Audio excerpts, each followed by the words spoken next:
कृषी मंत्री आहे, मी कृषी मंत्री व्हायला आणि माझ्या आणि तुमच्या नशिबी दुष्काळ यायला, म्हणजे माझ्या नशिबी संघर्ष 5वीला पुजलेला आहे. आज आपलं सोयाबीन गेलं, कापूस गेला, सोयाबीनला भाव नाही, कापसाची अडचण आहे.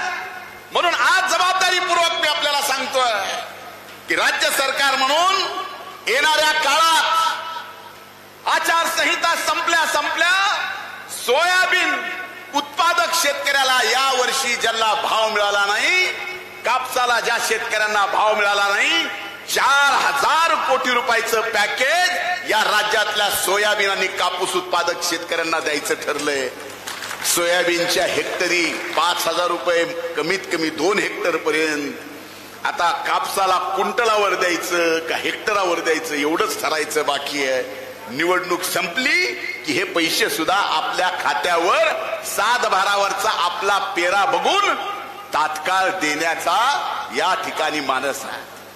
सातबारावरचा आपला पेरा बघून तात्काळ देण्याचा या ठिकाणी मानस आहे.